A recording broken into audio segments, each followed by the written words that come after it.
You're tired, but you got enough sleep. You handled everything, but nothing feels finished. You're not behind, but you feel like you are. And you've explained this to yourself so many times, the stress, the pace, the pressure, that you stop noticing the explanation was never actually true.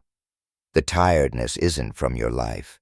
It's from the version of you that has been managing your life. Every hour, every day, without a single day off. Since before you were old enough to know that's what you were doing. That version of you made one decision a long time ago that changed everything, and you've never once questioned it. Most people who find this kind of content are not falling apart. They are functioning, highly in most cases. They return emails, they meet deadlines, they show up, they handle things, and from the outside everything looks fine, because they made sure it would. That's the part nobody talks about. The effort that goes into making sure everything looks fine. The mental rehearsal before difficult conversations. The preemptive planning to prevent outcomes that might never come.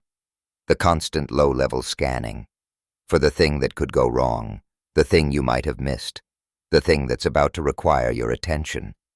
You don't experience that as effort anymore. You experience it as just how your mind works. But there was a moment, somewhere, long before now, when it wasn't. Or when the scanning wasn't constant, when the preparation wasn't automatic, when you could sit in a room with nothing demanding your attention and simply be in that room. You can barely remember what that felt like. And the reason you can't, the actual reason, not the one you've been using, is something almost no one ever looks at directly. Here is what happened. At some point in your life, something made the world feel unpredictable. Not catastrophically, not necessarily dramatically. Maybe it was a home where emotions were unstable. Maybe it was a period where performance determined how you were treated. Maybe it was simply the accumulation of enough small moments where things went wrong when you weren't paying close enough attention. It doesn't matter exactly what it was. What matters is what your mind concluded. If I stay ahead of things, I will be okay. That's it. That's the whole architecture. One sentence, one conclusion, reached quietly, without ceremony, yet by a younger version of you who was simply trying to find solid ground. And it worked. That's the part that makes this so difficult to untangle. It actually worked. Staying ahead of things did reduce the consequences. Planning did create safety. Vigilance did prevent certain kinds of pain. The pattern formed because it was useful, because at the time, it was the most intelligent response available to you.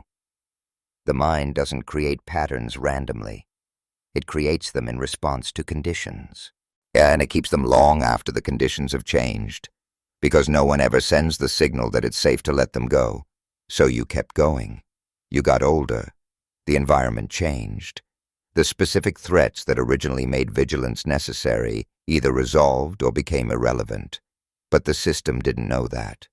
The system had been reinforced too many times, across too many years, to simply stop because the original danger had passed. It kept scanning. It kept preparing. Yet it kept finding the next thing to manage. Not because the world required it. Because the pattern no longer needed the world to require it. It had become self-sustaining. And then something happened that made it permanent. You started to believe it was you. Not something you did. Not a strategy you developed. Not a response that could be adjusted. You. I am someone who handles things. I am responsible. I don't fall apart. I figure it out. Say those phrases to yourself for long enough and they stop being descriptions of behavior. They become definitions of identity. And identity is the one place the mind will defend at almost any cost. Because losing it doesn't feel like changing a habit. It feels like disappearing. This is the layer that everything else rests on, and almost no one examines. But when managing became who you are, when handling things well became the primary evidence of your worth, the system stopped being something you used and became something you lived inside of. You can't put down something you've mistaken for yourself. Think about what that actually means in practice. Every time you stay ahead of a problem, you aren't just solving the problem. You are confirming that you are the kind of person who solves problems. Every time you manage something well, you aren't just managing it. You are proving something about your value, about your competence, about whether you deserve to feel okay. And every time something slips, every time you miss something, fall behind, feel overwhelmed, it isn't just a practical problem. It's evidence. Evidence that the thing you built your identity around might not be true. So the system can never stop. It isn't designed to stop. Stopping would mean something about who you are. Not what you did, who you are. Yeah, there is a question underneath all of this that most people never ask themselves directly, not because it's too difficult, because it's too close. Who would you be if you stopped managing everything? Not rhetorically, literally. If the planning stopped, if the scanning stopped, if the internal instruction to stay ahead of things went quiet for more than a few hours, who is the person that remains? Only if your answer to that question comes with any trace of anxiety, if the idea of that quiet feels less like relief and more like exposure, then you already know what this has cost you. You have been so focused on managing the world that you never had to find out who you are when you aren't managing it. The vigilance didn't just exhaust you, it replaced you. Here is what this actually looks like in the body. Because most people experience all of this as thought. But it lives somewhere far more physical. It lives in the jaw that never fully unclenches, in the shoulders that stay slightly raised even in rooms where nothing is required of you. In the sleep that doesn't restore because the system doesn't register sleep as permission to go offline. In the inability to enjoy things completely. The holiday that has one eye on what's waiting when it ends. The good moment that arrives with a faint awareness that it will be over soon. Yet the conversation that part of you is monitoring rather than simply being inside of. Your nervous system was designed for something specific. Threat appears. System activates. Threat resolves. System settles. That is the complete sequence. Activation followed by resolution. Tension followed by return to baseline. But the system you built doesn't allow for resolution. The inbox refills before it empties. The next responsibility appears before the last one closes. And the uncertainty doesn't resolve into a clear signal. Safe now, you can stop. So the system that was supposed to respond and release learned instead to sustain. And a nervous system in sustained activation doesn't experience that as alert anymore. It experiences that as normal. Your baseline shifted, not because something is wrong with you, because the system is working exactly as it was designed, in a world that never sends the signal it was waiting for.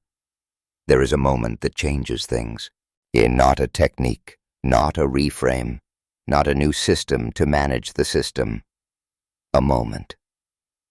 It happens when you are in the middle of the preparation, the planning, the scanning, and for just long enough to notice, you ask one question. Is something actually happening right now? Not is something potentially going to happen. Not could this become a problem. Not should I be ready for the possibility that is something actually happening right now, in this moment. Most of the time, the answer will be no. Well, the pressure you feel will not be coming from the present. It will be coming from a pattern that learned to generate its own fuel. A system so practiced at finding the next input that it stopped needing the world to provide one. And in that gap, between the pressure and the question, something becomes visible that has never been visible before. The mechanism, running, separate from reality, generating urgency out of habit rather than necessity. You don't need to stop it in that moment. That you don't need to dismantle it or override it or replace it with something better. You just need to see it, because the system survives entirely on invisibility. It has never been examined, not really, because it disguised itself as competence, as responsibility, as the reasonable behavior of a person who takes things seriously. And you have been taking it seriously, for years. without once asking whether it was real. You will still plan. You will still prepare. Yeah, there will still be things that require your attention and your effort and your best thinking. That's not what changes. What changes is the difference between choosing to prepare for something because it genuinely needs your attention, and being pulled into preparation by a system that doesn't know the difference between real threat and silence. One is you, functioning. The other is the pattern, running. They feel identical from the inside, until you know what to look for. And now you do. Yeah, the tiredness you carry isn't weakness. It isn't poor coping. It isn't evidence that you need a better system or a stronger version of yourself. It's the accumulated cost of a decision made long ago by a younger version of you who needed solid ground and found the only way available to create it. That version of you did what was necessary. You just don't have to keep paying for it forever.